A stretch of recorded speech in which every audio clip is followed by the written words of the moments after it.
சாய்பாபா இல்லறத்தாரும் அல்ல, வான பரஸ்தரும் அல்ல. அவர் பிரம்மச்சரியம் அனுஷ்டித்த ஒரு துறவி, அதாவது சிறுபருவம் முதற்கொண்டே துறவி ஆவார்.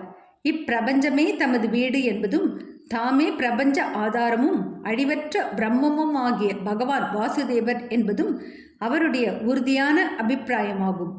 எனவே அவருக்கு இறந்து உண்ணும் வழக்கத்திற்கு முழு உரிமை இருக்கிறது. 2. மற்றவை கீழ்கண்ட நிலையின்படி பஞ்ச் சூனா 5 பாவங்களும் அவைகளின் பிராயச்சித்தமும். உணவுப் பொருட்களும் சாப்பாடும் தயாரிப்பதற்காக இல்லறத்தார் 5 செயல்கள் அல்லது நடைமுறைகளை மேற்கொள்ள வேண்டியதாய் இருக்கிறது. அதாவது 1.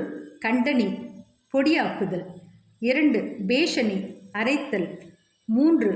உதக்கும்பி பானைகளை கழுவுதல், 4. மார்ஜனி பெருக்கி சுத்தப்படுத்துதல், 5. சுள்ளி அடுப்பு பற்ற வைத்தல்.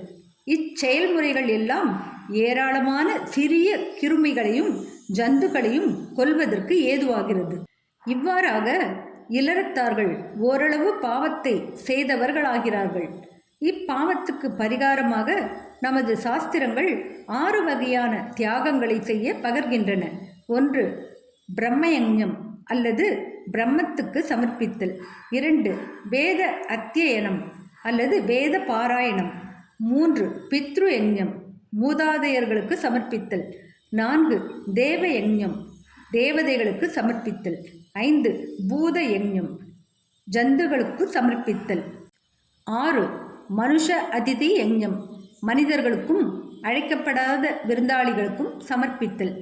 சாஸ்திரப்படி இந்த தியாகங்களை முறையாக அனுசரித்தால் மன தூய்மை பெற்று ஞானமும் தன்னை உணர்தலையும் பெற உதவும்.